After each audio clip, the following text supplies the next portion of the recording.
at Maxime. He knows he's done it, Gaia. That is tension leaving Maxime's body right now. He is the winner. Maxime Vachier-Lagrave, the Frenchman. He wins the AI Cup. He banks the ticket to Toronto. He is going to the Tour Finals. He does the impossible. He beats Magnus in 2 matches. Roi D4, il avance son roi, fou F1, il bloque tout. Et c'est roi C7 et c'est 2 dames. Et ces 2 dames abandonnent. Lâche ça, let's go. Let's go. Let's go Maxime. Let's go le punto. Ça dégage maintenant.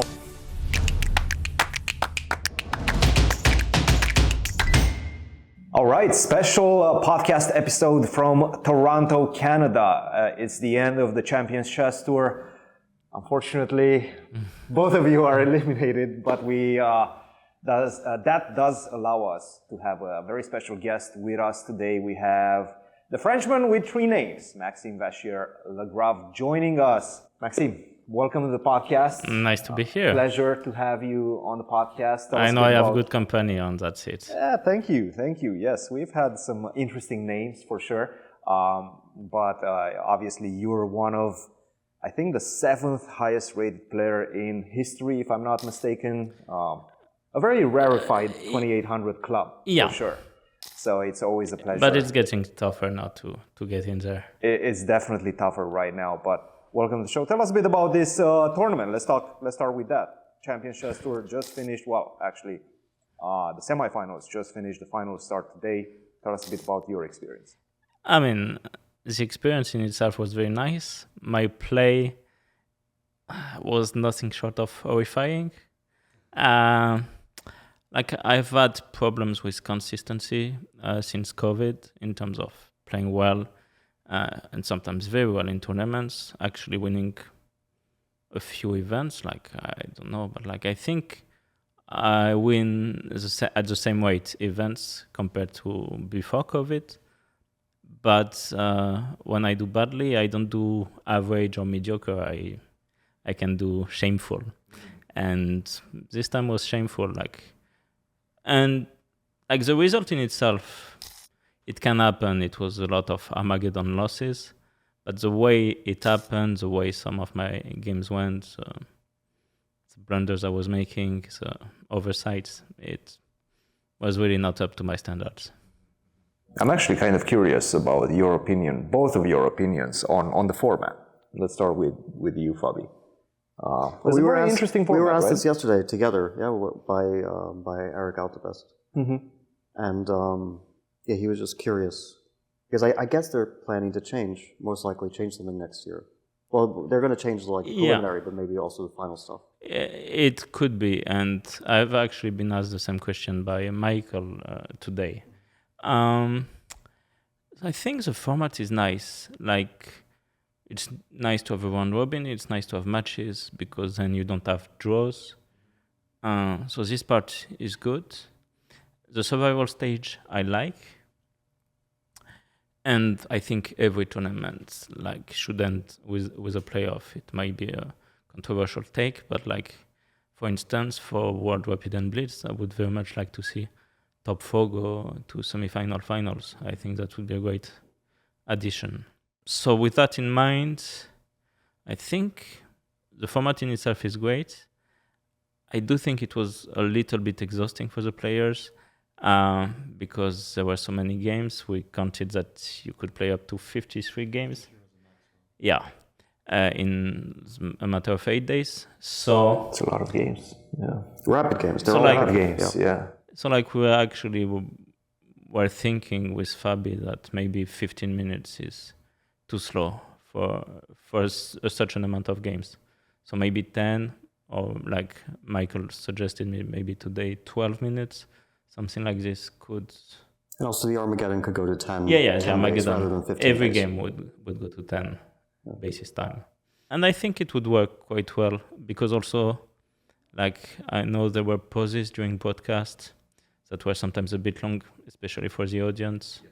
So, at the same time, we needed rest between games because it was really, otherwise it would have been too intense. But I do think that chess should tend to be more spectacular, more exhausting for the players, not be like one classical game a day, which is exhausting in itself because, okay, you have all the preparation beforehand, but like we cannot complain because the classical games, of course, if you were playing 6 to 7 hour game every day, it would be too much. But generally, like average is 4 hours, and some of the games just exhaust themselves after 1.5, 2 hours. Mm-hmm. And some games are quick draws in classical, right? We saw that in the Sinkfield Cup. Yeah, exactly, some games are just quick draws. But so you mentioned Michael. That's Michael Brancato. Yes. Like for our viewers who don't know, because I was part of watching the Super Smash scene, so I knew about him, but I didn't know his real name. There was this player, Nintendo, and so I was watching him, and then like a few years ago, I actually met him, and that's the reason why the double elimination format was introduced, because he was like part of the organization, and the double elimination has always been the standard in Smash tournaments. And now they're branching out, so now we have this sort of group stage, and which I think is interesting as well. Like you mentioned the 4-player, let's say final. I think there is one issue with that. Like if we go back to 2019, where you beat Magnus in the Grand Chess Tour. Yeah. If you look at Magnus's tour points before the 4-player final, it was very dominant. He was winning most of the events. Yeah, that's true. And then he doesn't win the whole thing because he lost to you, and then... That's true, but for instance, in basketball, you had the Warriors in 2016 going crazy, 73-9, sorry. And like best season ever, and they lose in the final to the Cavs. I mean, nobody complained about that. Also, I think in general, because it would mean that, like, I don't know how to implement it because the schedule is already very packed as it is. But like every round robin event would be like this, and like, but of course it has an issue inherent with round robins, that then you're going to play to secure one of the top 4 spots by the end of the tournament. So like there are details to be ironed out. Here it works very well because there are no draws basically in the round robin stage. So maybe like if we want to look at the future, maybe that's what we're gonna have to do, like to find a way to get rid of draws and so on. Yeah, like most likely we can't find a perfectly fair system. For sure not, yeah. But like, for example, in this tour, Magnus again got like 625 points, and the next was like 325 or something.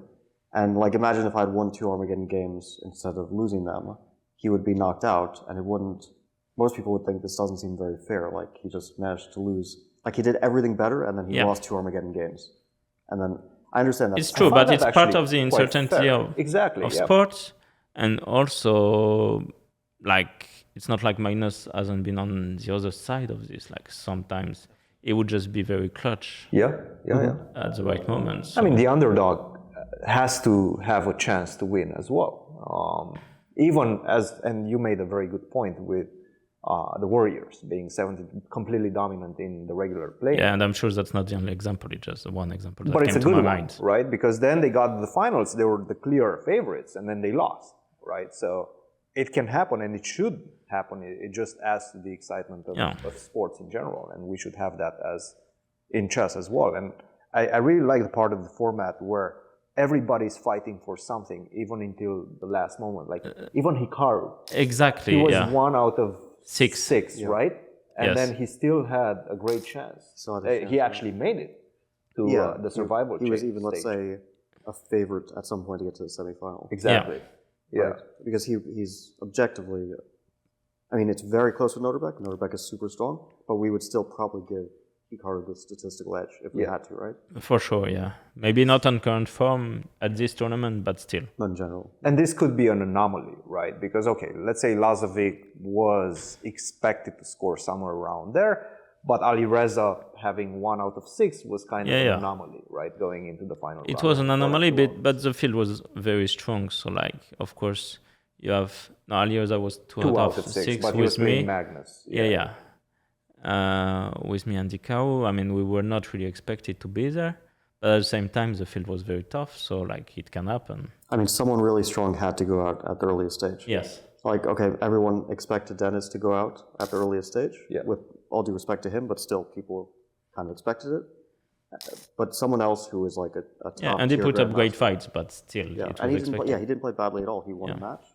He was close in several matches. Yeah.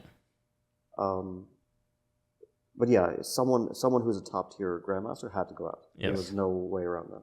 Yeah, but there was a fight. Like even if people were thinking maybe Nordibek was a favorite to go out, I mean he's still a super strong. He's world rapid champion. 27-30 or close, whatever, 27-20. Ridiculous strength. Yeah, and actually I thought going into the semis that he would be a favorite against Wesley. I wasn't sure if Wesley made the right decision not to choose you, because I mean you guys are very closely matched, and you played a pretty close match against Nordibek as well. But in hindsight, Wesley was absolutely right with his yeah, choice. it was, of course. I mean, given the form as well, I would say that it was the wise decision. But again, Nordibek is no pushover. We were actually talking about this before, also about Wesley specifically, because Wesley has a bad record against Maxime. Yeah. So like if Maxime had made it to the choice, to the semis, Good question. Yeah. who would have Wesley picked, me or Maxime? Because he's also struggled against me recently. And I think Wesley is one of those players who he really wants to feel good against who he's playing. That's true. Then he can turn it up very high. But if not, then he can actually maybe struggle. he would have chosen me because specifically I turned around the match in the round robin stage, maybe. Okay, yeah. Maybe some recent emotions could play into that, yeah, that's true. No, recent emotions for sure. No, that's the thing. I mean, it's a discussion always, and there's always choices, and you know, the audience can also get involved and make predictions like who's going to choose who and things of that nature. There's always something to fight for, and there's always a discussion, which I think is very what important. I liked the most about these formats. Yeah, like yesterday also was great to watch. Like, you know, you always have game with sporting value, and you see Wesley going 2-0. He has white the next game. He still loses because, well, games are very short, so mistakes and nerves can get the better of you. We saw really a lot of white losses after going 1-0. I had one. I think Alireza had one, or even maybe two. I definitely had one. Did I have more than one? I don't think so. I definitely lost with black on demand. But you lost with white. Against Magnus. Yes. But did I have more? I can't think of another example. No. Not on demand. No. But so that's at least 4, maybe more. Probably more, yeah. Actually, let's speak about the Armageddon, because I think this is another important discussion. Yes. It's so interesting to see the styles of choices as well. I think Magnus went very low against you, then he didn't for the second Armageddon, didn't go too low against you, and you actually went lower in the second Armageddon. Why did you do that? I felt like, given the match situation, that you would want to have white once again. You know, I wasn't sure, because I thought maybe I was starting to exhaust my opening ideas a bit. Okay. And yeah, I wasn't sure what he would go for. He was starting to get a bit more solid with his openings, like he was starting to actually play his main stuff. So going for e45, probably to get a marshal. So I wasn't thinking that I would be super confident to play him in the marshal or anti-marshal. But you won 2 games with white, right? I won. Did you win 2 games? No, you drew the first 2 games and then you won with white. Well, yeah, I was winning in 2 games in the second match. Yes, second match. Yeah. No, in the same line. I mean, I played him twice in the same line. It was a very successful choice for me. But yeah, Armageddon is tough. I thought that I would be okay with black. Like, I didn't want to get black with like very little time, but I thought... I think you were okay. Yeah. Just like at some point, probably exhaustion, brain freeze, I don't know. Yeah, I rushed some decisions and was also not seeing things. So it was just my form. Like, the opening was good at my form in that game. Actually, both Armageddon games, yeah. My form was not there. Yeah. But again, it's about the choices of how many minutes what would you say is the sweet spot in terms of... I mean, in general, I think pretty much everyone agrees within 9 to 10 minutes. Like, this was most of the beats. But first of all, well, I mean, for me, it was not very successful in Armageddons. Clearly, there's something I hadn't worked on, like how to play with time advantage, and it's becoming a bit integrant, or time disadvantage if you're black. And so, because for a while it was just a random thing that was happening, and like it very rarely had sporting incidents, although once it did have a lot for me in this World Cup semifinals. But was this against Levon? Or? It was against Levon, yeah. But first of all, it was 5 against 4, and by these points, every bets are off. Like it's 3 weeks competition already. It's 6 or 7 hours of the tiebreak. I mean, this is just pure nerves and tiredness at this point. I would say even pure luck, basically. Like it just luck, because I had a great position. Comes down to one move. It's not even nerves at this point. Like you're in automatic mode. But here it's becoming integrant. So we need to devise a strategy and how to play in this format, like to take it more seriously than before. At least that's what I think I should do. Would you implement that in your training, like playing with time advantage? I think we did that at some point. In one of the training camps, I think Norway was coming along, and we did. We were looking at some stuff and playing like 10 against 7 minutes. Yeah, I don't think you can really replicate it because it's also so much nerves. Yeah. And when you don't have the nerves, it's just Yeah, but I don't think it's only about the nerves. I think I was playing way too fast in these Armageddon games. But do you think this is also a product of nerves, perhaps? I mean, it's product of my play. In general, I play very fast. Should it be in classical, in rapid? I mean, it has evolved. At some point, it was really even more obvious. Not to the extent of, say, Jan in classical, who can be crazy, but it was still pretty obvious that I would generally go to time control with at least 15-20 minutes left, which is kind of insane. Yeah, that's quite a lot. Yeah. I very rarely achieved that. Yeah, and then there's Sasha, who always ends up in type trouble. Would you say that's a product of your confidence? That's a product of my playing strategy, basically. So, like, I look forward to having the time advantage. I think it's a good thing to have.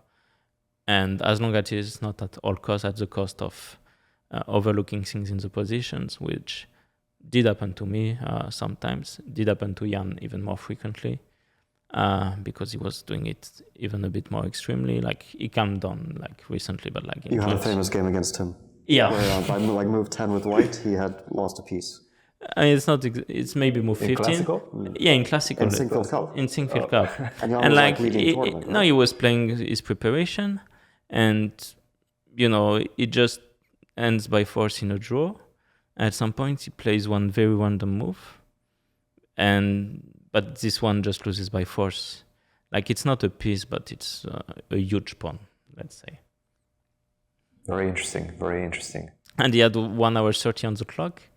And I remember as I played my move, I see him looking over in the West room, I mean, where you have the screens. And he just is shocked and stays there for like 5 to 10 minutes. I don't know if you remember that. I just remember him at the board laughing. Yeah. Then he comes back to the board, he laughs. I was expecting him to resign, but he played on. So you have like some tremendous score against him, right? It's like some very dominant. 7-1, something like that. 7-1, yeah, very dominant.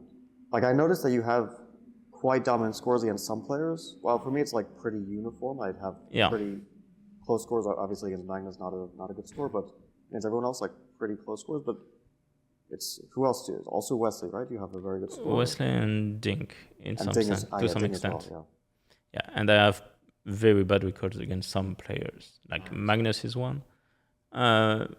It's not that shameful lately, because also like in Rapid and Blitz it's a bit closer, but I think it's 9-2 in classical. I'm not sure. It's not great, but... Yeah, nobody has a good score against him. Well, I guess maybe Vichy, but based on like a million years ago. Or Peter, also based on a million years ago. But yeah, like you tend to have some streaky results against certain players. Yes, that's true. Like I know against Hikaru, I'm done 0-5 or something. You haven't beaten Hikaru in classical? No. It's about time. How? Although he got so much more solid now. Yeah. Much harder these days. Now it's difficult. Yeah. Speaking of, the shorter time formats, let's stay on that subject a little bit. You are a world champion, 2021. Tell us a bit about that moment. Obviously, a world championship title is a big deal. It was really a big deal. I probably didn't expect it to be such a big deal. Also because in 2015, I had a very big opportunity already to win the title. I was like 1.5 points ahead with 4 games to go. I lost 2 games in a row and ended up half a point short. And all that left me a very bitter taste, aftertaste.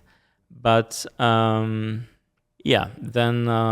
also after the first day of Blitz, I had lost 2 games in a row at some point, and I was like middle of the chasing pack, but nothing huge. I had these huge second days and the tie breaks.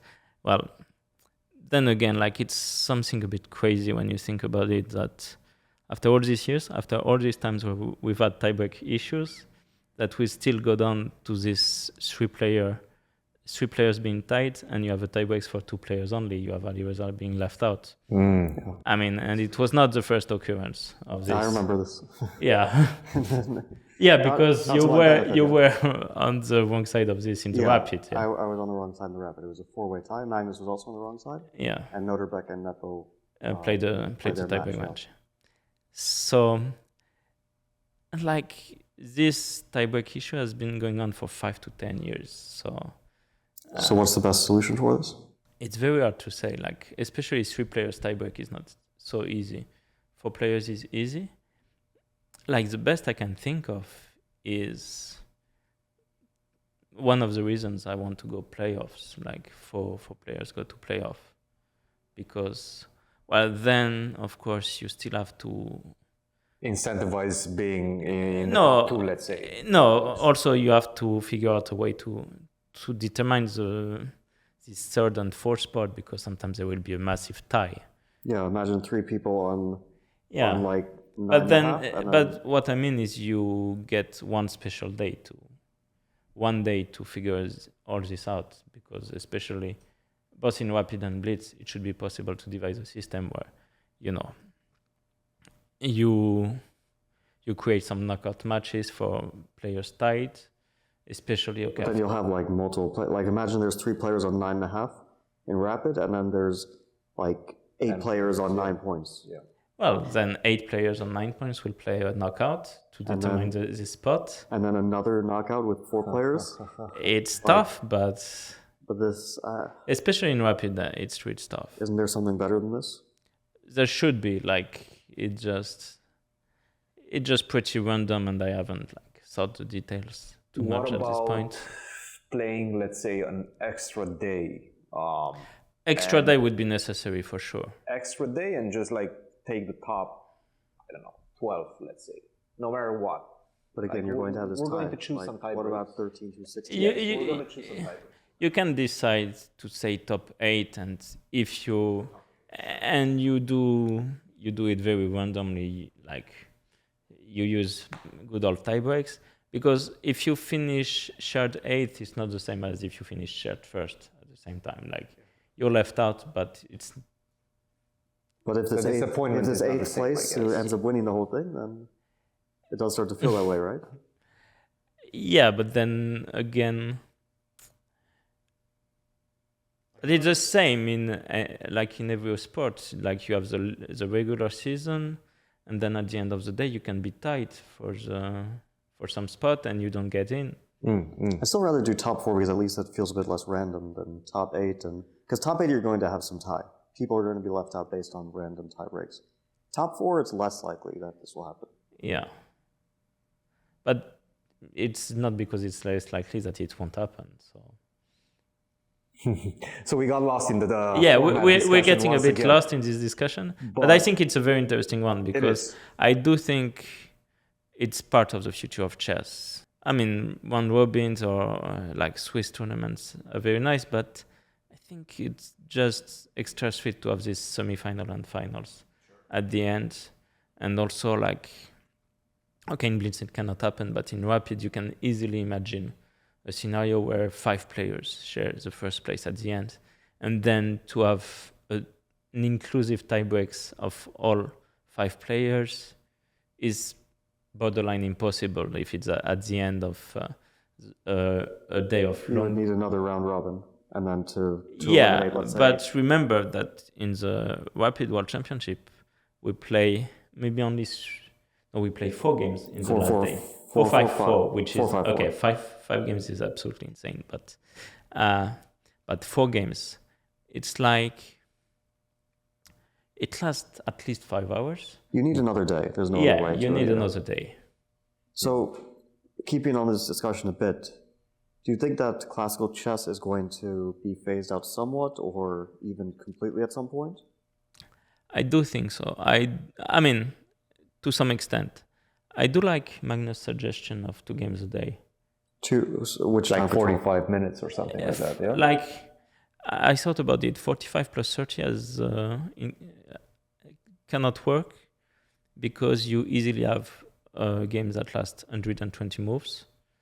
120 moves, so that's 2 extra hours. Those are anomalies. Like 120 move games are anomalies. Yes, it Yeah, can but that's happen. 2 extra hours. So that's like a game that lasts 3 hours and 30 minutes. And remember, like 45 plus 30, it's a very fast time control. So then this rook and bishop against rook, you can get there, you will play it out for sure, because So make it 45 plus 15. something like that, or 1 hour and 10 seconds, something like this. It's true that 10 or 15 Well, what seconds is about- not a lot. Because my worry is, like, I like to lower the time control but keep the increment, because the increment ensures that people don't get screwed up in completely drawn-in games. Or just because Yeah. this, I feel so like, is 15 seconds is not enough, for instance. like, what because about 30 you- plus 30? 30 plus 30? Yeah, but again, if you one game lasts 120 moves, and like in a round robin, it's unlikely, but like in an open, it's extremely likely, and that's already a 3 hours game. But this is, so you'll have 2 3-hour games. Like, this is still a normal day at the office. Could be. I mean, we very often play 6-hour games if It they go works. that long. No, it works. I guess. I guess you have a break in between that does add, but I've very often played 6.5, No, 7-hour it's games. true. It could work. Like, and again, I think it's not about the exact details, but the idea of having you have 1 white, 1 black. I don't think you do tie breaks after that, but you can add it, like if you don't want the players to have a draw between each other. But then I don't like it so much because then it's an Armageddon with like 30 or 45 minutes best time. It's a bit strange for classical. Yeah, I don't like these super long Armageddons. So you can just decide to keep draws for that for now. And I think you get a lot more action. I think the opening theory is still very dominant, but at least you can come back and you can take more risk. Also, it's not really dominant. Like, I'm thinking about, like, during this event, I really did not prepare. Yeah, Just like very general, like deciding my opening. I mean, general opening knowledge is very important, of course. but like deep preparation almost never happens in No, the deep preparation doesn't. And what I mean, opening preparation is still very important, but you can turn things around, and more importantly, you can take risk in your opening choices. Whereas in classical, it's much more difficult, like in the 6-hour games, because if you take a risk, you can just get punished very blatantly. Yeah, Remember, I mean, even very slight changes make a huge impact. At the American Cup, you just simply don't have the second time control. And a lot of players were, especially Naka, for example, he was playing the Kalashnikov, taking a lot of risks. He was in the doing this opening. generally, also Norway chess. I think Yes. he just prepared it. He And prepared in that line, in yes. Grand Swiss, he did against Yes. Eric Gazy in the last round, I think. Yes.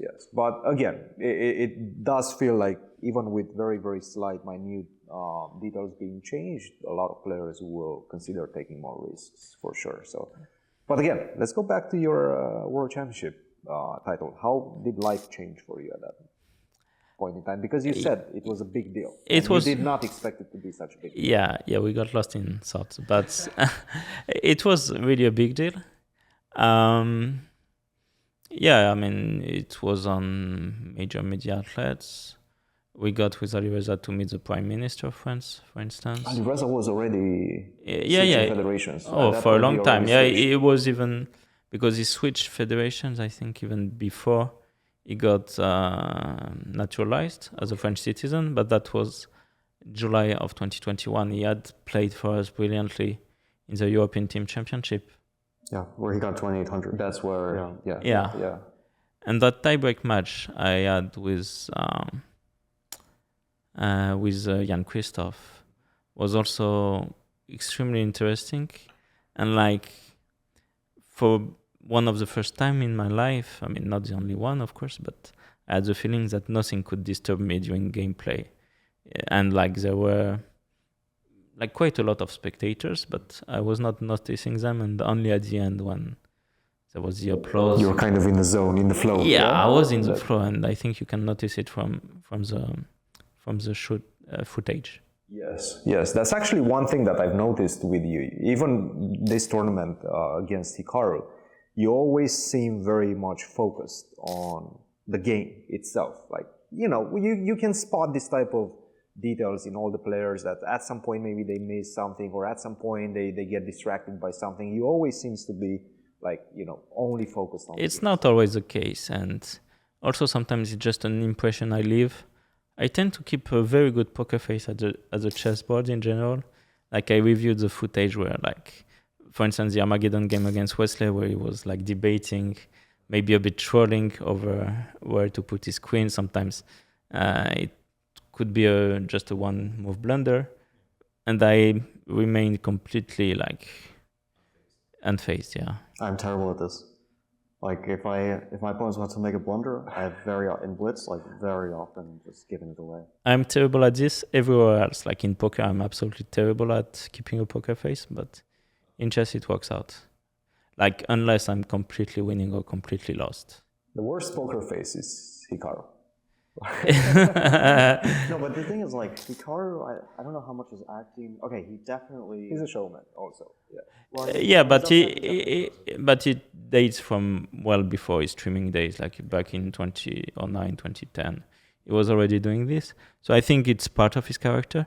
But one of his abilities is to go through that moment of like 3-5 minutes of pure despair and then come back and actually refocus, which is not so easy.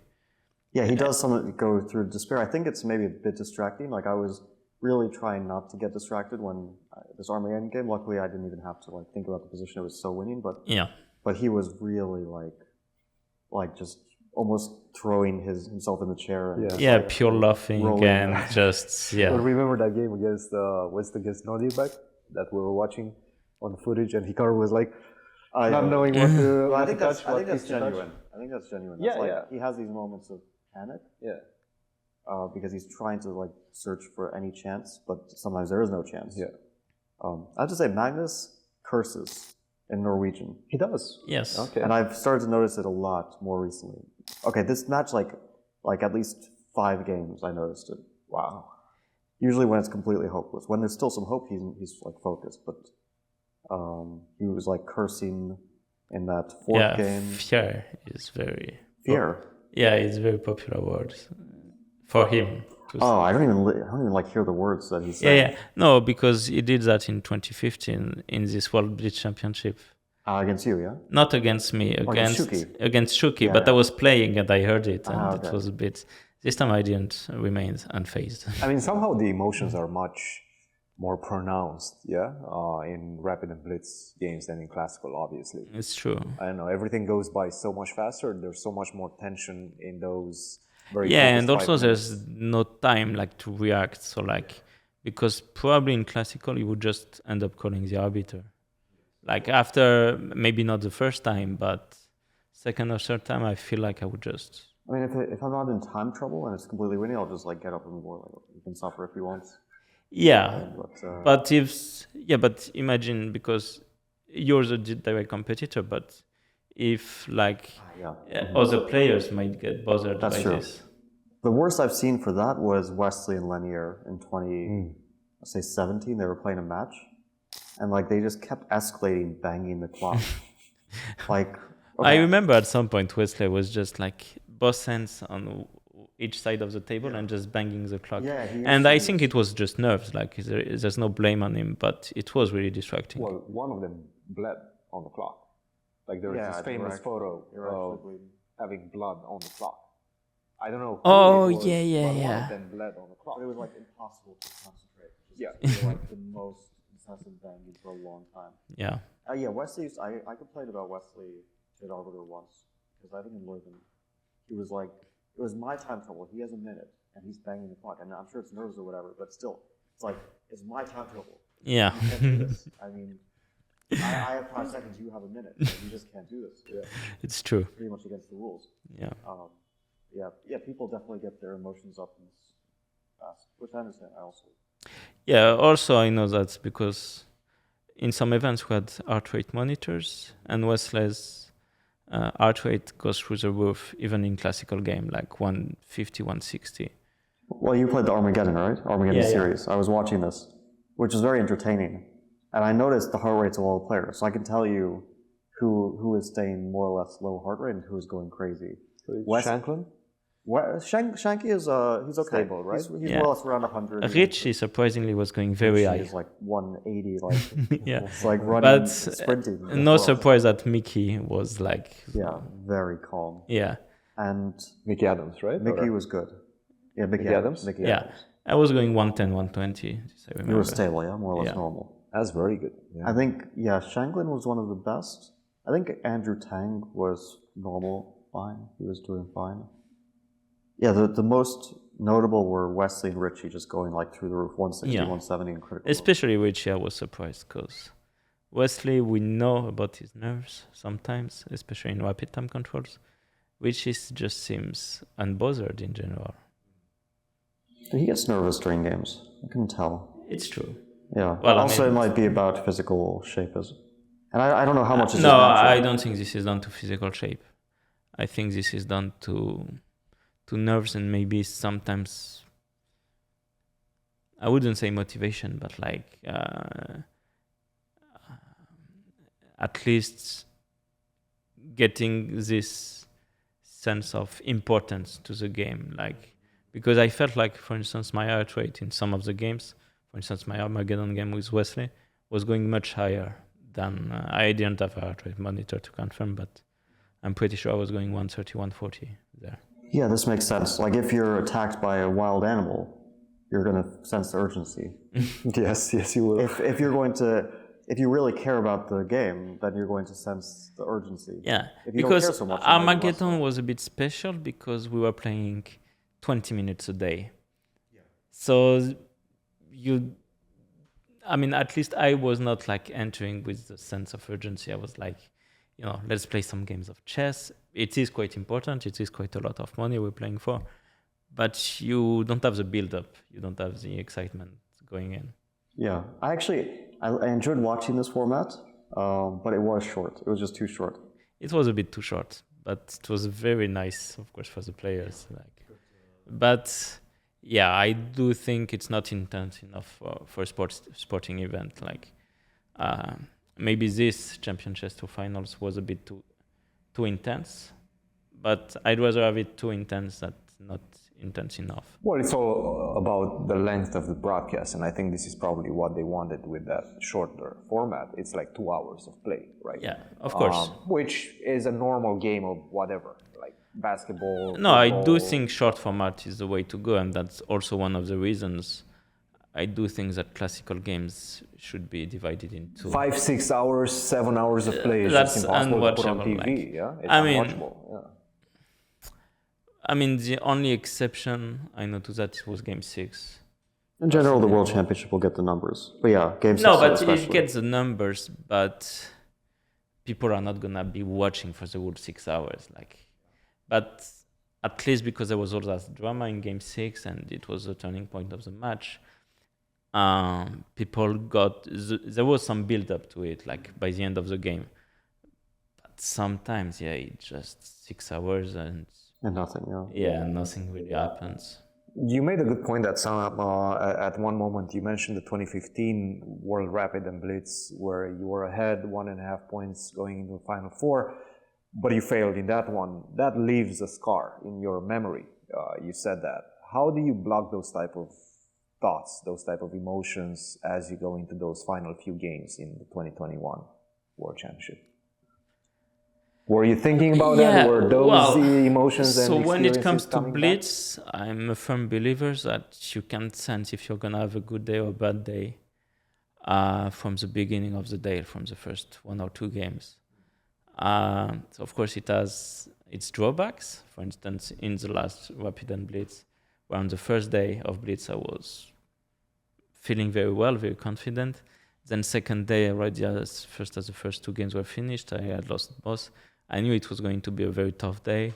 I managed somehow to turn it around in game 3 against Alireza, but even that was a bit shaky. And then I collapsed, and probably my only decent game was against you. But do you really think that you can feel, I never got the impression that I can feel if I'm going to have a good day or not. But I do feel like nervousness definitely, if you're nervous, then it just completely ruins your play. I do know that in 2015 I was too nervous. And because I was already in the lead going in the second day, and I actually built up that lead, but I felt my play was not flowing as well. And so one moment, I played with Vovk, with White, which was like an easier game compared to everything I had on the day. So I felt I should push for a win. I had a better position, and then I overpushed.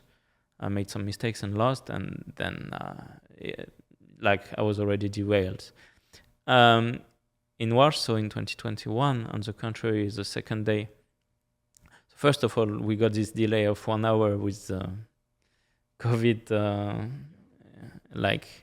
A few COVID tests were positive, and then some other players were tested. But they had too many people were getting tested. The lines were too long, and they just had this massive delay, right? Yeah, it was 1 hour. No, but not everyone was tested, and I think the numbers were 10% of the players were infected. Were these mandatory, these tests? No. I didn't get tested. It's just by choice, yeah? Yeah. If you wanted, I didn't get tested. And I didn't get tested. I did. These were 2-hour lines in the cold, right? Yeah. I think Vidit was posting at some point that he just... I think the opponents of Hikaru and maybe one other player were tested. That's what was happening. So I was not tested. I got tested after the event. Yeah. But I think this was probably to travel. I probably still needed to travel. Yes, most likely. Yeah, maybe most that. Likely. Yeah. So anyway, we had this huge 1 hour delay. And then I got this very good fortune on the first game with Boris, where he flagged. Boris Gelfand, yeah? Yeah, Boris Gelfand. I was pawned down in a queen endgame, fighting for my life, and he just flagged. And how it happened is he flags, and I'm pondering over my move because thinking, what should I do? It's not so easy to defend. And then I look at the clock because I'm probably down to 1 or 2 seconds. And then I realize, someone has less time than that. And then my play started flowing. And so by the end of the day, I was just thinking about my play and feeling good about my play. Moves were flowing. I had also a bit of good fortune with Levon and with Magnus in the last round. It was all the complicated fights were going in my favor, which is not down to luck because when I'm in good shape in Blitz, it tends to happen.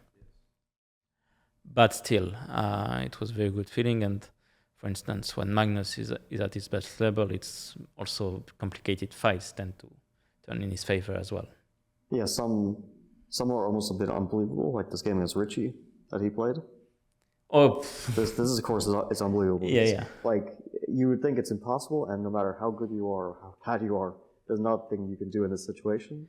Yeah. But No, but also in this Pitch Chess Championship, I played with Magnus. Okay, one time I won actually, and he was not in great shape, but I was in great shape, and he actually almost turned it around, in the bullet section. And then last year I played with him, and he was not as dominant as against you, but I was feeling I was playing very well, but I didn't convert a few chances, and I was done 4 or 5 games and never could recover, and I won maybe 3 games in that match, which is insane. Against Hikaru, I would lose more badly, but I would win at least 8 to 10 games total. 8 to 10 games, yeah? Because this is quite... We don't make a lot of those with Hikaru. Oh, okay. Speed chess. Yeah, I mean, well, the thing is, like, for them, it's also such a huge advantage that they have the bullet format, because they can always rely on this to get back, even if the blitz isn't going too well. It's true. Like, I feel like in top shape, okay, Magnus is a more comfortable opponent for me, but Hikaru is just a little bit better everywhere, and in bullet a little more than a bit better and a bit faster, and because I see all these tricks, but Hikaru sees them as well. So then this competitive advantage I have, probably even over Magnus, I don't have against Hikaru. So that's why I've lost 4 times, in this speed chess championship against Hikaru's Hikaru. speed chess championship run in general is like quite. Yeah, I mean the bullet. I think if you took out the bullet, we would definitely see some different results. For sure, yes. But I understand having the bullet. I mean, it's not like a blitz championship. It's a speed chess championship, so it includes. No, I mean I don't mind the bullet section at all. It's just very tough competing against Hikaru, but it just means we should get better at this.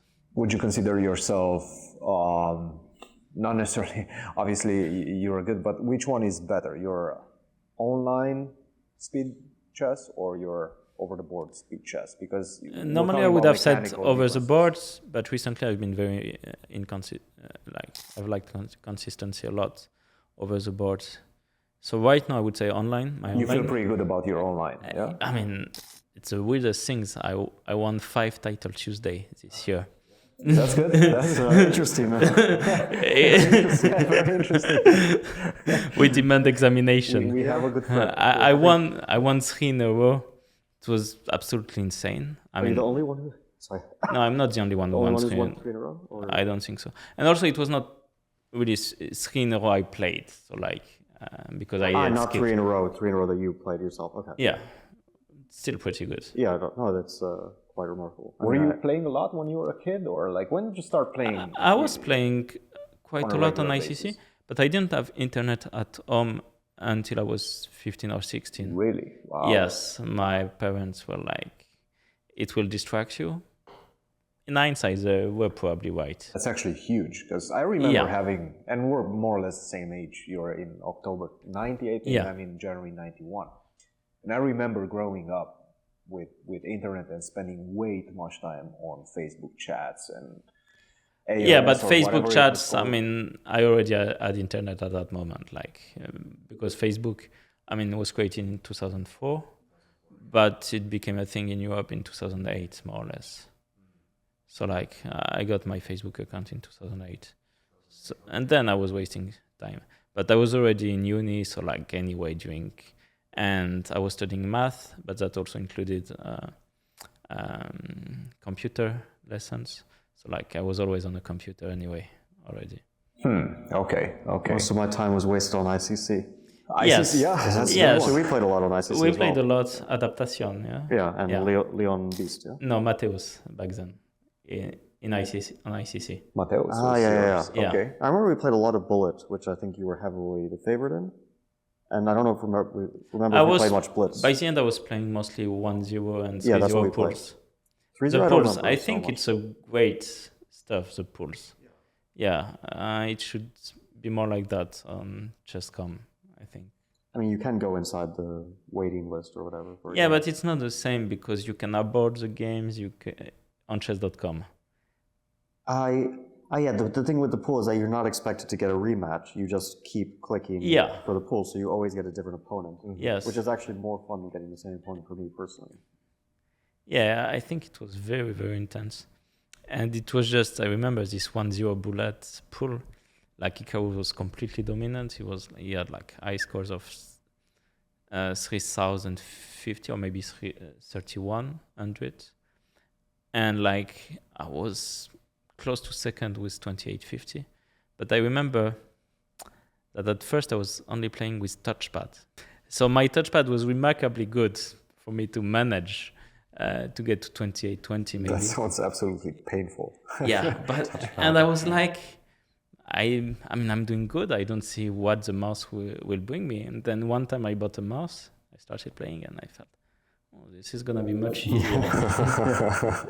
Yeah, I can't imagine playing on touchpad and Bullet. It just seems impossible. or with that little scroll, red scroll on the No, it was IBM laptops? I mean, you can also type the moves in, which I think is easier than touchpad at least. You could do that on ICC. No, but some touchpads are impossible. But this specific touchpad was working out quite well. Like it was not, I was not losing too much time, except to Hikaru when it comes to the final seconds. Yeah, this was not great.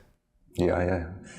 I want to talk about chess in France as well, and the support you're getting, the changes that occurred after Alireza joined the team as well. You guys always had, and this was at least from my perspective, a very cohesive team. Whenever you guys were participating, you guys were always having a good time, yeah. And also scoring very well. How is that team atmosphere? Yeah, we are lacking a medal in an Olympiad, I think. This is the issue. We won a couple medals in the European Team Championship, but in Olympiad, I think our best result is 7. Like, sometimes we were actually quite close in Batumi. If we win the last match against Russia, we actually win gold, which is insane. Like, it wouldn't have been deserved. But Instead of China, yeah? China won gold finally, right? In Batumi. In Batumi, yeah. Yes. I think we were the closest in Tromsø in 2014. We were like more or less in the lead with 2 rounds to go. We played China. We lose a match we could easily have won, and then we play Russia as a reward in the last round. That's bad luck. Yeah. So what about next year? Are you going to go with your strongest team? I hope so. Like, I'm going. Like, if I'm selected, let's assume I am. Like, I think Alireza is also motivated, but I cannot speak on his behalf. Yeah. What happened in 2022? That was the first year where you and Alireza both could have participated. Yeah. Led the team. For me, what happened is I was just very, very scared of the weather conditions in Chennai. Yeah, I just saw Chennai in August, and like the decision was given in May. Like we took the final decision in May, and at that moment in Chennai, it was like 45 degrees, 45 to 50 degrees every day. I'm like, I cannot play a tournament in such conditions. And also because, of course, I enjoy playing for the French team, but I don't want to jeopardize my career. And like a few days after, there was a Grand Chess Tour in St. Louis, and I had a lot at stake. Like I needed to get into top 3 to qualify for the next year. Like that's also issues because I've lost quite a decent amount of rating. So before that, like, I didn't need to care too much about getting qualified for tournaments. I would just get invited because of my rating. But and finally, you did get second place in that Grand Chess Tour, right? Third and second this year. Wesley got second. And I think so, yeah. first. Okay. So you got second this year as well, which qualifies you to do. Yeah, I've been remarkably consistent in Grand Chess Tour. I've had like 5 second places. That's great. Yeah, but never won. Okay. Yeah. Okay, that's interesting. And how is your? It's your first win in Grand Chess Tour, maybe second. Yes. First win. Yeah. Your closest was in 2019. We already mentioned the tournament, right? When you were playing Ding in the final. Yeah, but I got smashed by Ding. I think the closest was 2018, with my final match against Hikaru. This was much closer. Yeah, you got to the final twice, against Hikaru and against Ding. Yeah, I remember this. Yeah, you were playing. You played Hikaru. I lost Hikaru in the first. Yeah. I beat Levon for the relevant third place. And you played Hikaru. Yeah. That was actually right after the match. 2018. Yeah, right after the match. You actually went back to the US and then came back like a week later. To the same place. It was a bit of a strange. I kind of wanted to play, but it was a bit of a strange journey back. Yeah. Back and forth. Didn't look at chess during that tournament. Oh yeah. Oh yeah, I forgot about that. That match was very intense. How's Alireza coming along within the French team? Like when he played in 2021, it went extremely well. He was very comfortable. We made him at ease. Like, I think now also he's getting more comfortable with French language.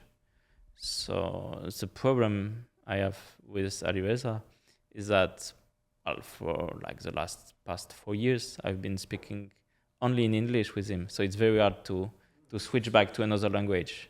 Right? If you start speaking with someone in English, and then you go back to French, it feels completely unnatural. So in the team meetings with him, it's all French, and he's doing his best. We were doing in English in 2021, but next year I suppose we will do French. Mm-hmm. Yeah, and Makes sense. how important is the captain for the French team? Captain is paramount. We've had Sébastien as our main captain for the past 10 years. Yeah? Sébastien Mazet. Yeah. And it's gone very well. Like, again, we're having a good time, but we are serious when it comes to, What's the role of the captain for your team? Because I know John Donaldson is paramount as well for the American team. It adds. It's really about atmosphere and because I noticed, for instance, when it came to the US team, especially in 2016, it felt like there were clans between the players, and some players were simply not speaking to each other, and it felt bad because it is a team competition after all. And maybe it's an impression from the outside. Maybe it was not justified, but I mean the U.S. relations. It probably had some truth to it. Yeah, they're always a bit complicated. I mean, so Hikaru was playing in 2016. Wesley, Shanklin, yes, Ray Robson and Ray. Yeah, that was the whole team, right? That's when you guys won. Yeah, that's and our captain and our captain John Donaldson. Wait, who was the coach? Hess, right? Hess was. Robert was not the coach of the women's team. Maybe he was. I'm pretty sure he was. Then Lenderman. Oh yeah, Alex Lenderman. Sorry, that's not that Alex. He was the coach. Yeah, the U.S. team. Yeah, it's always been complicated because I've never had an issue with people, but there was definitely a time when I think Hikaru was not not that we had unfriendly terms or anything, but I don't think that he was super fond of me, and like Shanklin as well. So anyway, that's irrelevant. Yeah. No, French team, of course, we would play cards. We play table tennis. Those are always the rumors. We have a lot of. You guys are having a good time all the time. Yeah, we have all these side activities, but when it comes down to actually playing the games, we know. Do you guys? We need to focus. We need to training camps before. We did a few times, but not recently. Because I think that adds a layer of. Yeah, but the thing is, we know each other for 10, 15 years, especially we had this backbone, we had Laurent, we had Etienne and me, were those three players who were playing more or less all the time, especially in Olympiads, and so this brings already a solid field to rely on. You have the captain, and we've known each other for the past. I mean, Laurent and Etienne have known each other for the past 25 years. For me, maybe it's 15 years, but still, it's solid background. And then all the players, all the new additions, should it be Maxime, should it be Jules, we also know them for a very long time. Jules Moussard, Maxime Lagarde, and actually another player that's coming along, it's Maurizzi, the new World Junior champion. Yes, this is a player I know the least, but still, even then, I've seen him in some tournaments since he was 11, 12. Now he's, I think, 16. So, still, it's quite easy to incorporate him in the team. And so far, he managed very well when he played, I think he played 2 times for the team, maybe 3 even. So with his rating, which board would he be currently? His rating is 25. 80 or so? Yeah, something like that. He played in the Grand Swiss, actually. Yeah, he did well. No, he started well. He started very well, and he collapsed. Well, when you're a young player, it can happen. Yeah. But at least he showed he can do it. Yeah, he has some promise for sure. Yeah. But so the team now would be that you would be on first board and Etienne on second board. Because Etienne is now having a resurgence, right? Alireza. Oh, sorry. We're forgetting Alireza. No, first board is first of all not easy to determine. Yeah. I think it will go on current shape.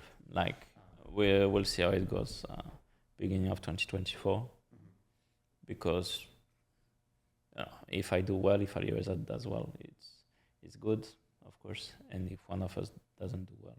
Also, you can devise strategies, like you can get someone to bot 4 to rack up the points. It could be, but of course, like against the top teams, anyways, there's no weak points. Mm-hmm. But you would also want like the top guys on the first 2 boards. Yeah, but because your openings are a bit more fleshed out at the moment. Like let's say you and Alireza, Etienne is a little bit less of an active player, and his openings might not be as secure against top guys. It's true, but for instance, Laurent, you might want him to be in a role of solid player, looking for draws, like he's been doing that very successfully, and sometimes winning games. So it really comes down to a lot of parameters. I think this will be one of the most difficult team composition we'll have to do if all the players. It's a good thing. Yeah, it's a very good thing. Those type of, and we choices do. and options is a good thing. I do feel like we could have a very strong team, like because Alireza is at very average, mediocre year, but he's only 20, and I mean I wouldn't rule him out at all. Like I think it goes down to a few moments of turning points, and then he can roll back again towards 27-17, 27-80 easily. What about you? You've had a pretty rough year also in classical chess. You're 33. How is your motivation right now? How are your motivation levels right now? I've been talking about consistency and the lack of in the past few years. There have been few changes in my environment, coaching environment, and so on. And I do think I learned a lot in the past couple of years, and I do hope that some of these learnings will come to fruition. And my main axis of work will be to regain this consistency I've been sorely lacking in the last couple of years. Because I think, again, I've won really a lot of events in the past 3 years. Like since COVID, I've won at least 4 or 5 events. And this gives some confidence as well. It means I can do well. Of course, and there's the AI Cup where I beat Magnus twice. So, and Magnus in this format is the most... It's very difficult to beat. The most difficult opponent you can have. So I know when I'm at my best, I can beat absolutely anyone. So it gives confidence. But it also means that it shouldn't happen that I have these tournaments where I'm playing not only average, because average can happen. It always happened to me to play average, but really below par. This shouldn't happen. So what are your goals for the next year? Or the tournaments that you're really focusing on or looking forward to the most? It's gonna be interesting because there's no candidates qualification this year, so it's really gonna be down to Grand Chess Tour for me.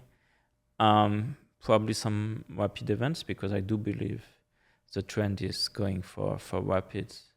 At the moment, classical is getting outshined, let's say.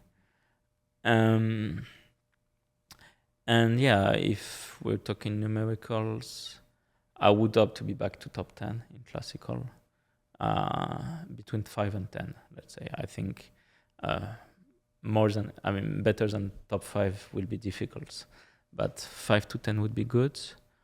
And Olympiads, of course, I'll be focusing on. So that's why I'm hoping we'll have the best team. So wait, next year there's no candidates qualification? There is candidates, basically. No, there's candidates, but there's a match. 2025. Yeah. Match is supposed to be next year as well? Probably November. Yeah, and it was an issue for me in 2018 where I missed out on qualification to candidates, but the thinnest of margins everywhere.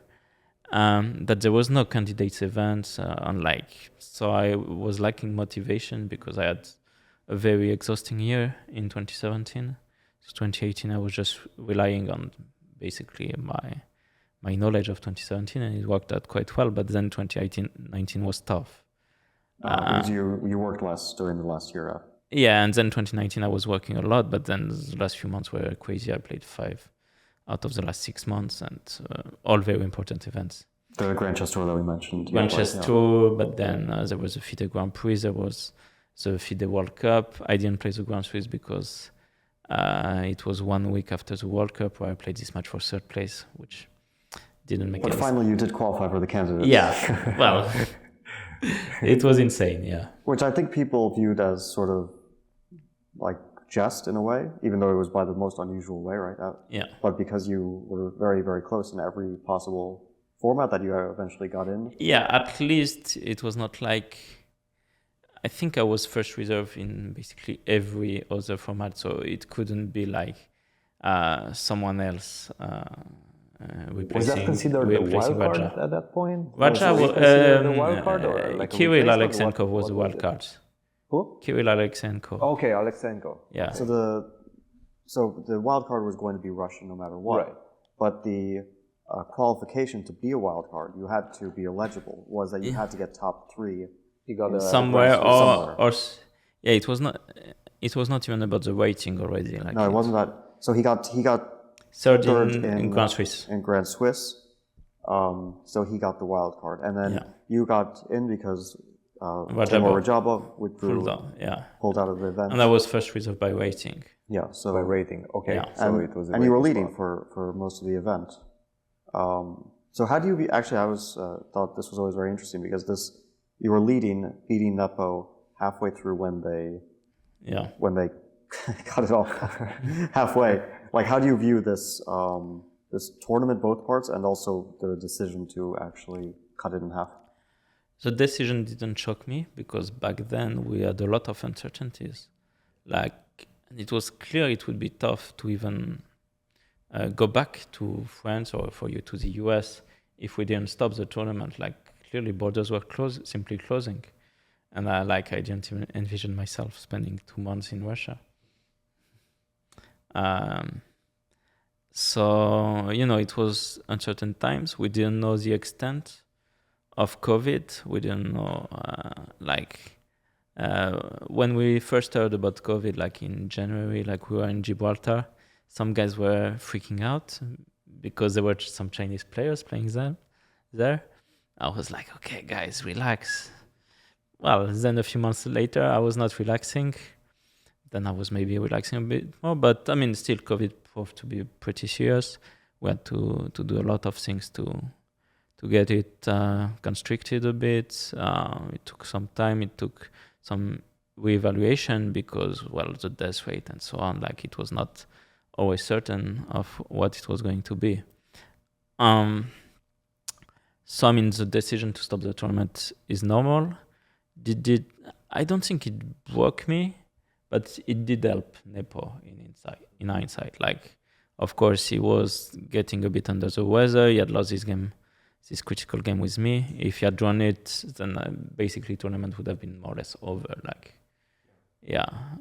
even though it's only 1 point, 1 point is a lot, because then I had 4 blacks left.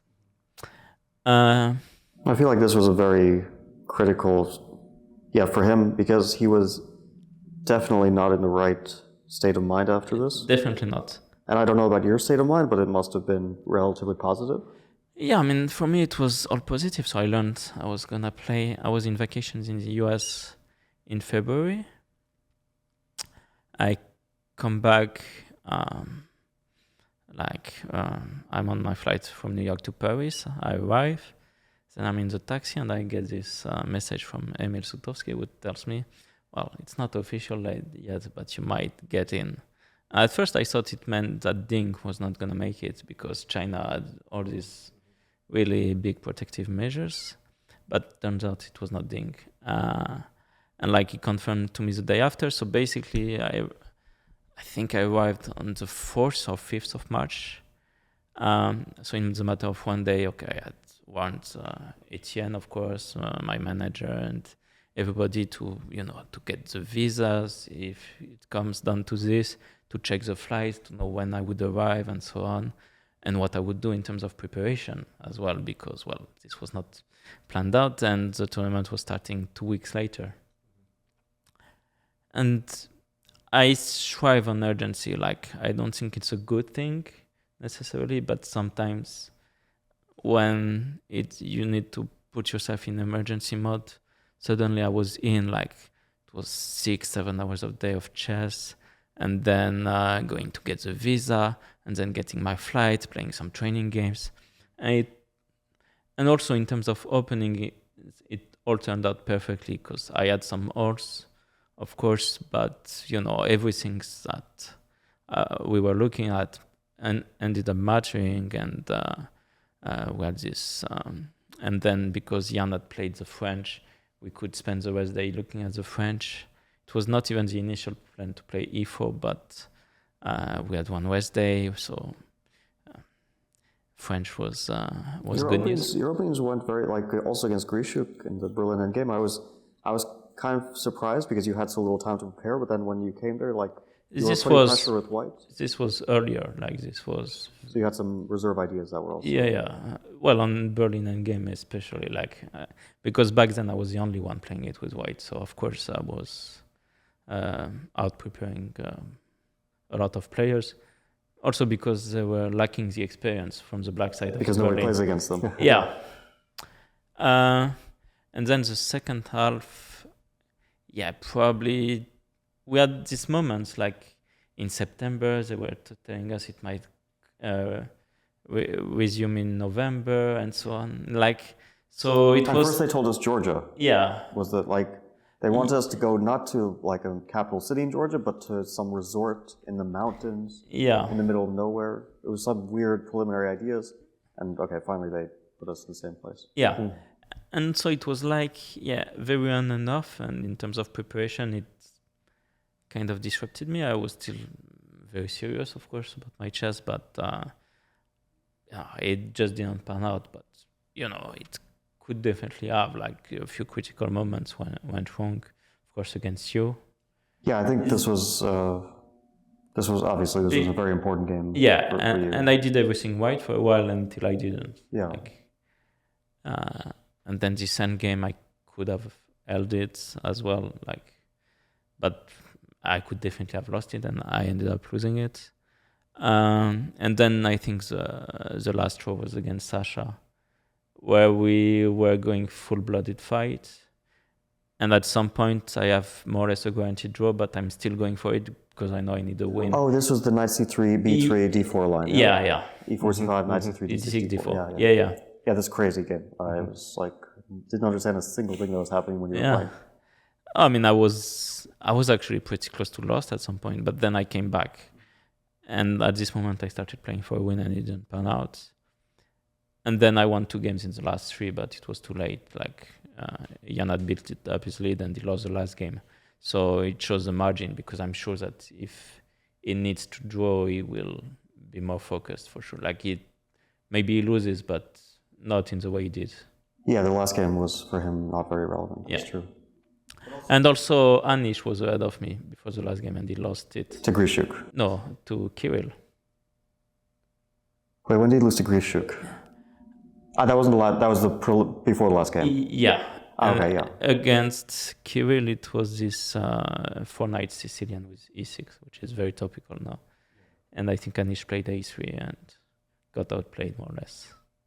I mean, I lost against Anish playing a3 in 4-knight Sicilian. Are you mixing up these games? Or against Kirill? I mean... I'm pretty sure I'm not, but... I mean... Because I know your game against Anish, but it was very different. Mm-hmm. Yeah, I don't remember his game. I remember Kirill's game against you, where he lost within 10 moves in the Karakhan. Yeah, and I actually fought on. It became very close to a draw.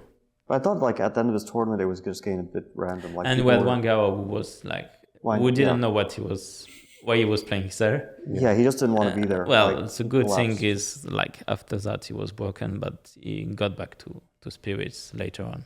You mean after the tournament? After the tournament, he just retired from chess, he in front of me. During the tournament, he was... No, but I'm saying 1-2 years later. Okay. Yeah. Slowly coming back, I guess. Yeah, he did play Norwegian chess. He played some other events. He felt happy. So, at the end of the day, that's the most important, right? Yeah. Where did I see him recently? He played something recently, right? I cannot remember. Now, I do want to touch on this point before we move on, because we've been talking openings and preparation. Conceptually, you're a very interesting player, because with black pieces you play the Najdorf, the Grunfeld, and then occasionally you dabble in other stuff, but mostly the Najdorf and the Grunfeld. It has evolved a bit lately, but yes. How did you develop that strategy, I guess, and how did you decide to stick with it? Because it was as a young player. I just felt very comfortable in both openings, but things changed gradually, especially in the Grunfeld. I remember in 2007, 2008, I was just playing some very random line. I think Bishop C4 92 line was very topical at the time. I was playing some random line with Bishop D7 and I was winning all my games simply with it. So, I was getting worse position, but I felt like I was handling them better. It was the same with Najdorf. I would often get out prepared, notably by this guy to my left. And we had a period before when you were beating me in Najdorf. But you were out preparing me, and then I would just be more comfortable and just navigate the complications better. And like same against Annie, there was one very big game in Norway chess. This is Bishop G5 line. Yeah. This was famous. Where he wanted to sack the queen, but I didn't let him. I played something that loses by force, but he didn't punish. Yeah, he basically, like the first move out of his prep, went from winning to losing, right? To worse. But it was, to be fair, a very complicated position. It was very complicated, and he knew it, and he thought for 40 minutes, but it didn't matter. But now I think the computers being what they are, you cannot get out of your opponent's preparation. Like if you play the fourth move of the computer, will still be very much in your opponent's comfort zone. So, and they know the plans better. And the computers don't make mistakes now.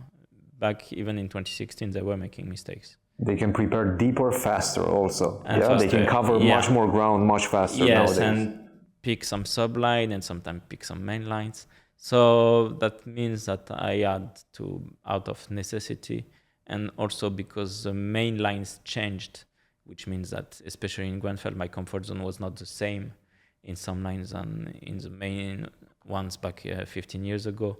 Already 10 years ago, it had changed. And I mean, I do remember I had these experiences in 2013 World Cup. I didn't feel like playing Najdorf and Grunfeld. I ended up playing Caro-Kann and Slav. Not only you. Which actually worked. It worked. I ended up in semifinals, my first semifinals in World Cup. And I lost to Vladimir. But Vladimir Kramnik. Yes. Who won it finally? Yeah. Like I saw him at the airport before in Paris, because he was still living in Paris, I think, at the time. And he said, I'm just going to get my qualification by waiting. I'm a tourist there. You won't see me next week. Wow. Yeah. No, he did amazing. He beat Andreykin very convincingly in the final. Yeah. And against me, it was very convincing. Because very impressive. Like in the tiebreaks, I was actually doing very well. And against him, I didn't have a chance. I think people, now that he's retired, do forget a little bit about how strong he was. How incredibly strong.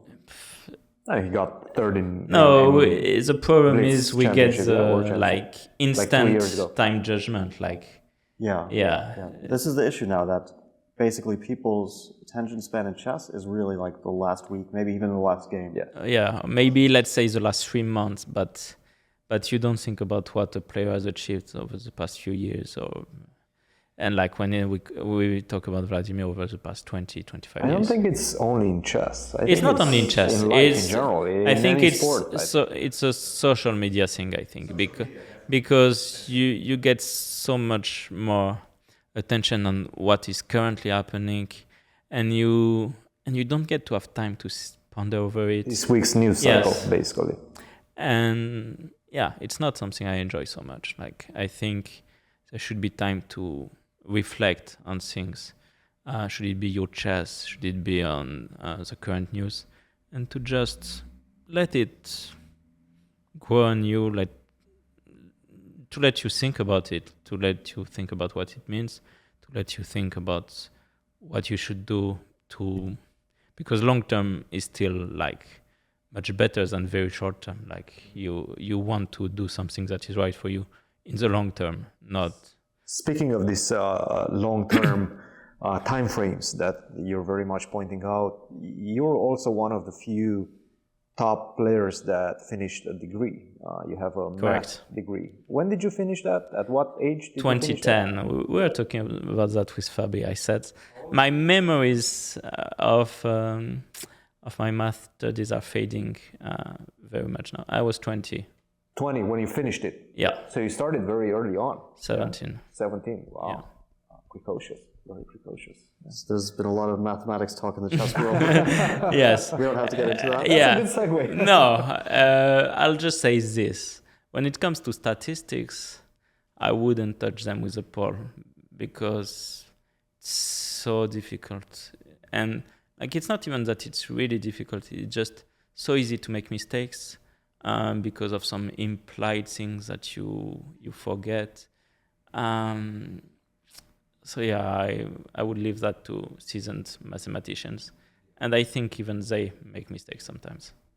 I think even, like, I started to think about it, not to get too deep into the subject, but maybe it's not helpful at all. Like, maybe statisticians also won't help. Chess players can't do it, clearly. Statisticians probably won't be able to apply statistics to these things because I don't even know, because yeah, as you said, it's based on some implied things which we can't even figure out. I think Rishuk said the same thing. It's like, it's based on how likely is a person to actually cheat. And this is based on their character, right? It's like, well, how are we going to possibly calculate this? No, but there are also like very famous things that were happening back in 1950, 1960, some results that mathematicians didn't understand. And when they got to the root of it, they understood, but it was like not obvious at all. I don't remember the exact details, but like there are some very famous. There's this very famous one. I mean, you probably know the Monty Hall.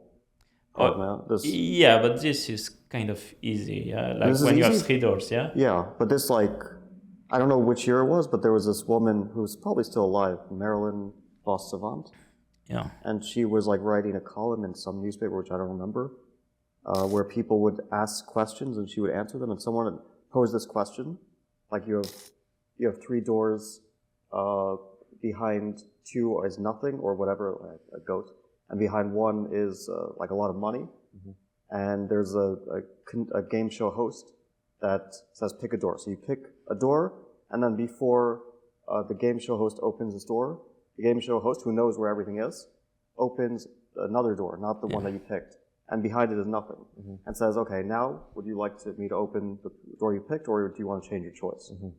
And so this was the question posed, and she answered that, yeah, of course you should change your door. And then every mathematician in the world, I mean, I'm exaggerating, but like hundreds of mathematicians were like, what kind of idiot are you? Like, obviously, I mean, it doesn't change your chances. It doesn't change anything, yeah. But it does. It does. And it becomes obvious if you do it not with 3 doors, but with 100.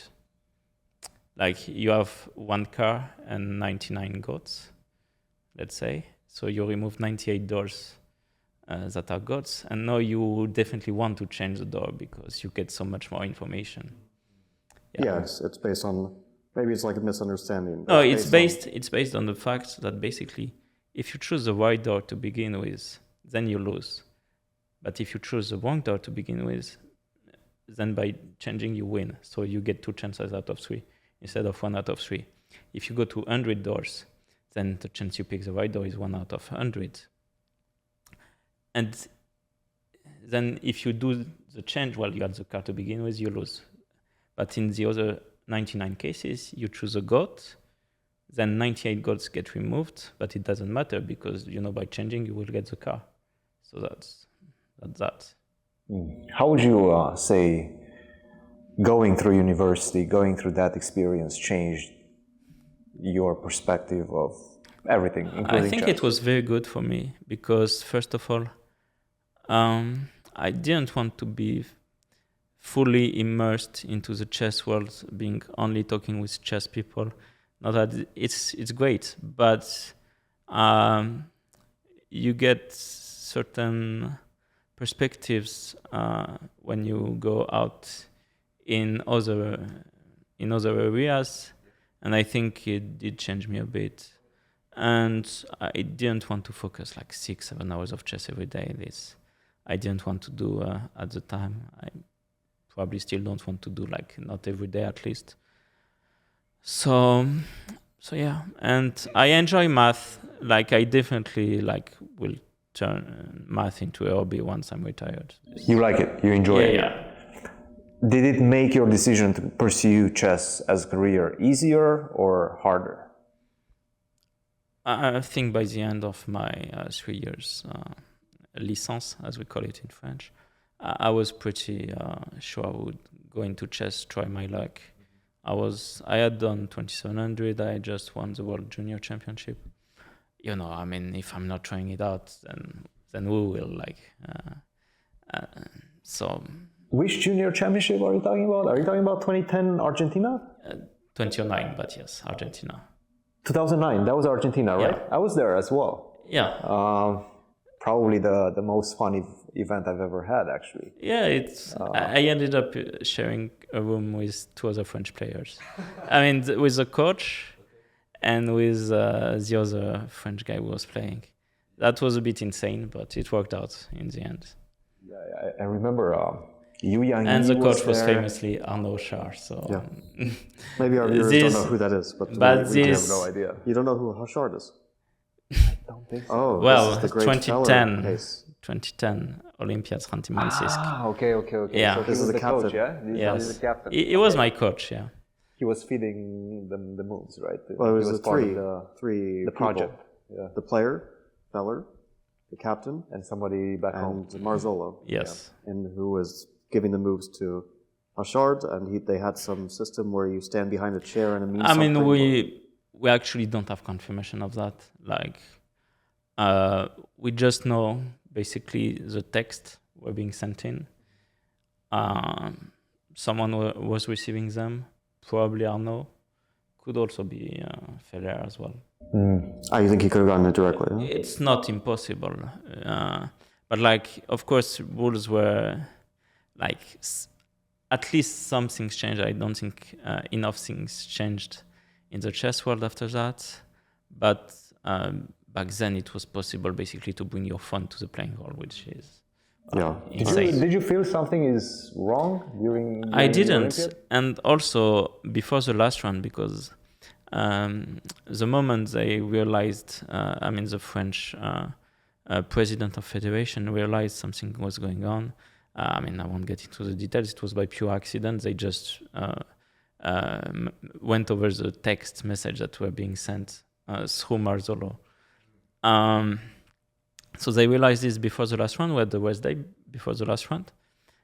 And then Arnaud told the team that Sébastien was feeling ill and was not going to play the last round. And we're like, he's our top scorer. If we win the match, we get third place probably. Let him play, yeah? Was he is he dying or something? No, he's not dying. Let him play. And, final decision was made that he doesn't play.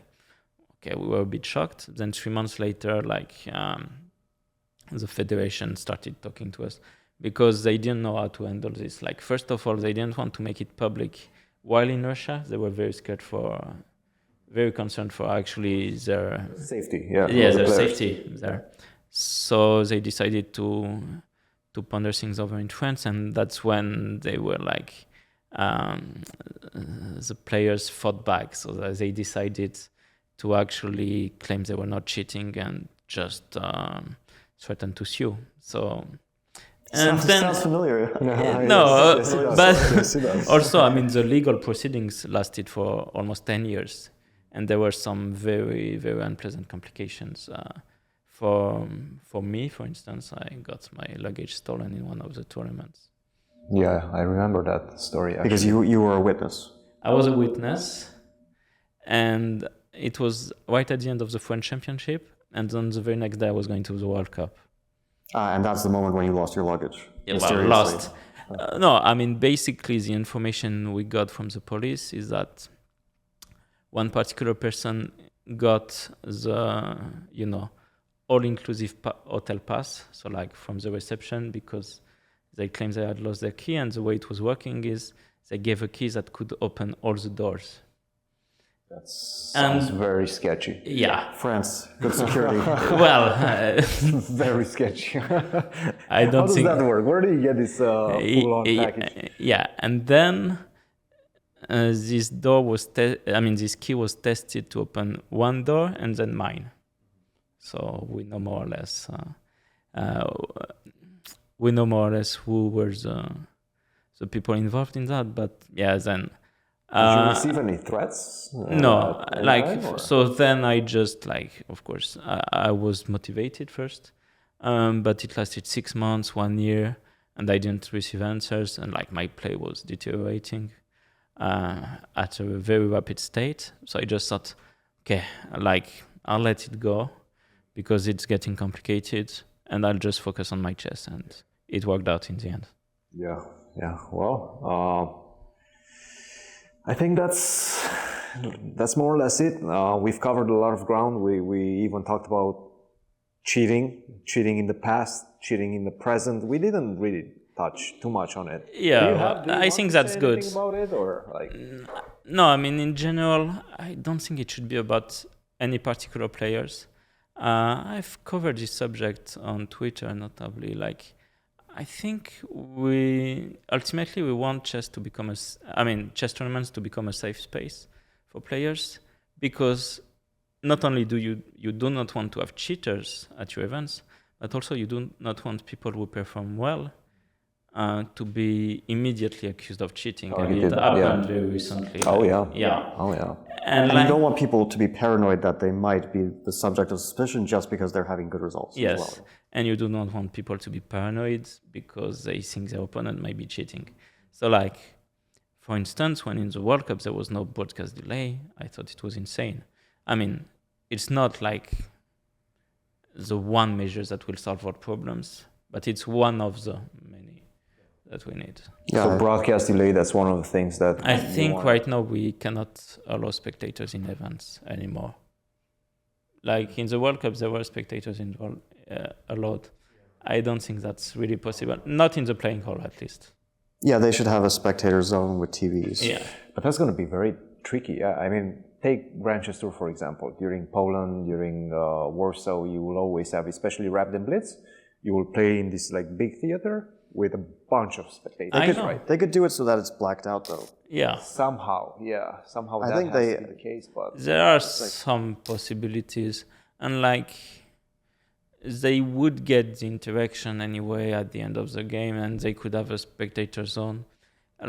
It's possible to devise something out. I don't think it's so difficult. If you have, for example, Poland, we have basically a stage. yes, Like a theater stage. theater stage. Yeah. So the lights shine on the theater stage. yes, Everything else is black. There's no way to see what's in the audience. It's like a movie theater. right. Yeah. They could see the stage, but you can't see in the audience for Right.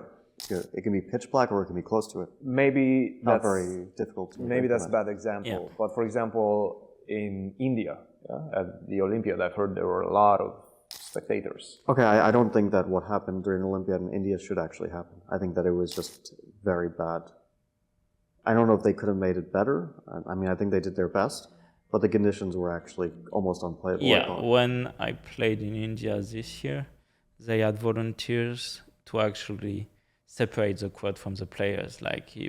They were forming a human chain, and we could navigate through it. Yeah, this shouldn't happen. Also, But this was working decently. That's what I mean. Yeah, but still, this shouldn't be the... Yeah, I guess. I mean, But during the Olympiad, I could not pretty much also go to games. the anti-cheating measures at this tournament in India were non-existent. So yeah, That's what we're talking about. So I right think now, right? organizers should take this much more seriously.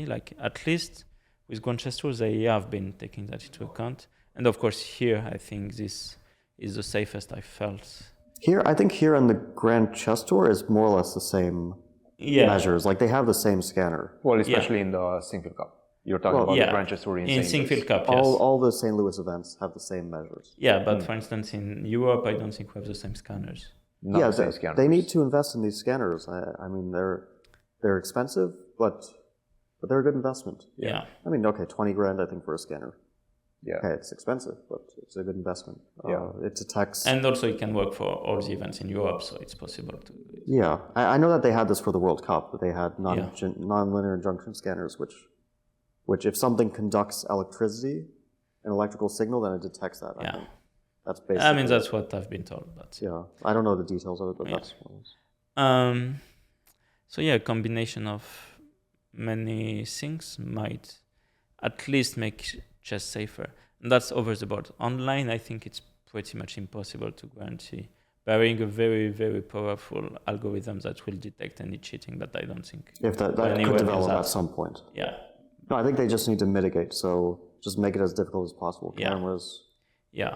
And but I do think that it's preferable to have hybrid types of tournaments where you have to go to a location or you need to have an arbiter present at your home. But of course, it requires extra costs. So actually, tell me. So just specifically about technology for online events, 360 cameras do exist, right? But I mean, They do, yes. So, but I mean, as long as you're not being checked by someone, you can just have a earpiece. okay, that you can't do anything about. Yeah. I mean, it's simply the easiest. So you can have something in your shoe.